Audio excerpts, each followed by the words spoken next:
How's everybody doing today? It's a wonderful day in the neighborhood today. Autumn has hit, and it's about 71 degrees outside, and I was able to put my long sleeve shirt on and get all snuggly cuddly. And I hope it's great where you guys are at today too.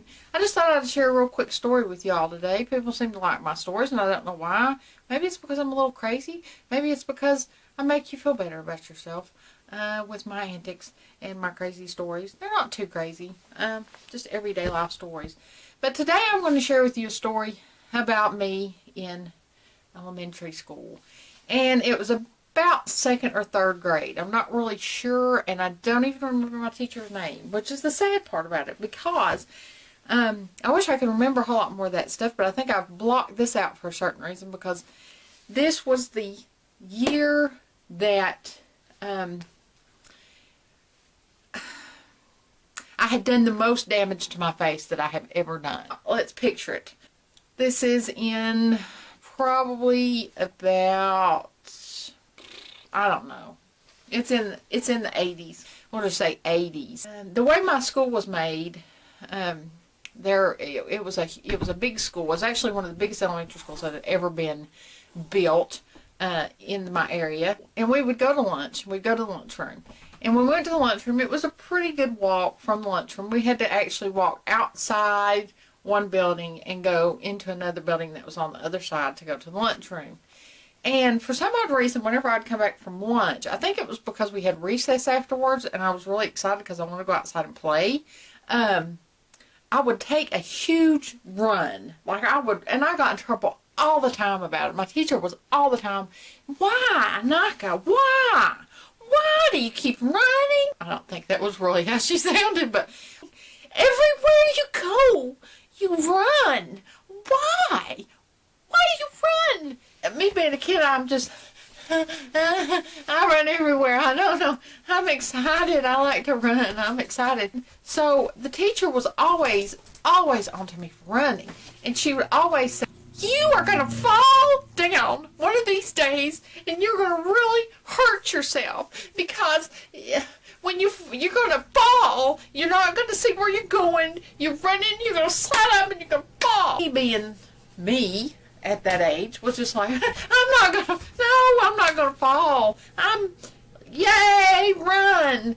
One day, as I was coming back from lunch in my fit of childlike wonderment and stupidity, the way the door was to the classroom was almost at an angle, and there was tile in the hallway, and then there was a little bit of tile in the door.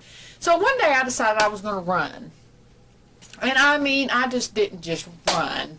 I ran at just deafening speeds for a child at that time. So here I go running, just full force towards the door. And I hit the tile on the other side of the door.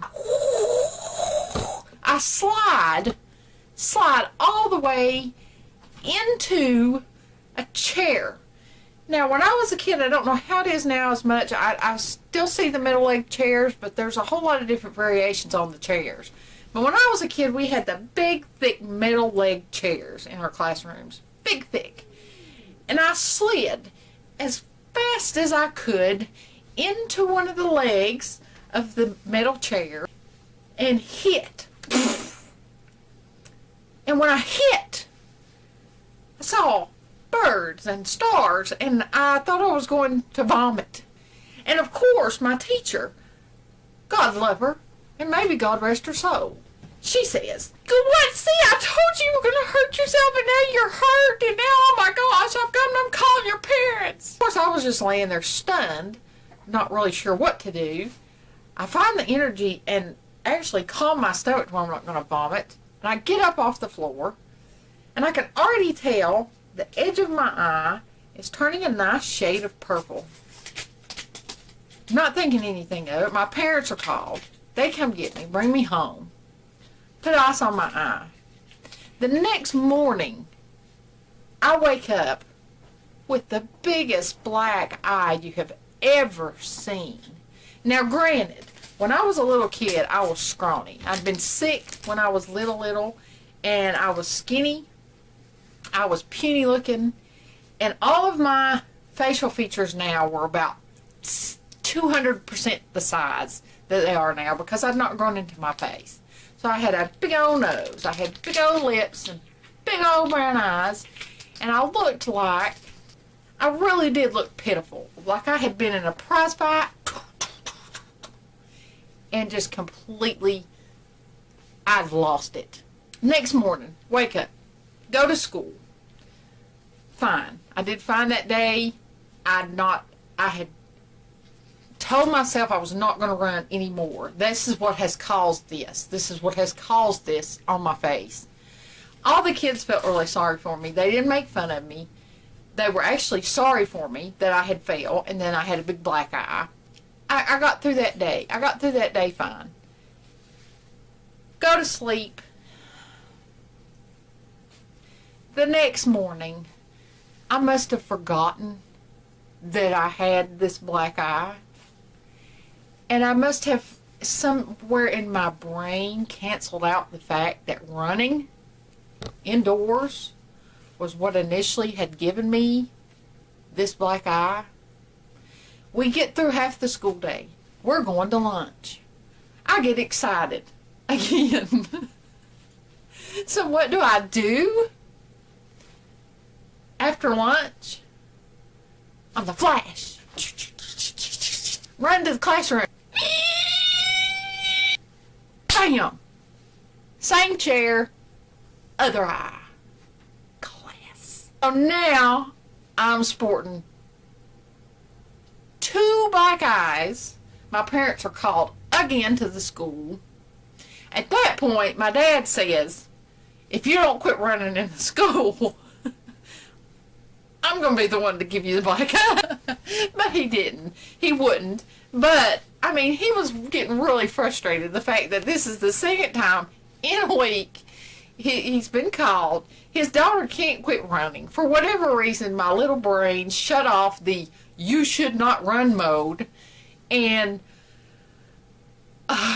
anyway, so, you know, I walked around 2 black eyes for, I guess, a good 3 or 4 weeks. Now, needless to say, after that, I learned my lesson. Do not run after lunch into the classroom. That was just, I mean, I ran like normal child everywhere else, but for the rest of the school year, after lunch, I didn't run in the hall because it was, I mean, it was bad. I'm just lucky that's never happened again. I looked bad. I looked real bad. But like or comment, tell me what your most embarrassing mishap or accident was in elementary school, or hey, you may still be in elementary school. What's been going on, or if somebody else has had an accident, your most embarrassing, your most painful. That was the most damage ever done to my face, to this day, ever done to my face. I did have a chihuahua attack my face a lot, and I'll save that for another story. Love you guys. Like, comment, subscribe, and don't run to recess, because it'll hurt your face. Bye.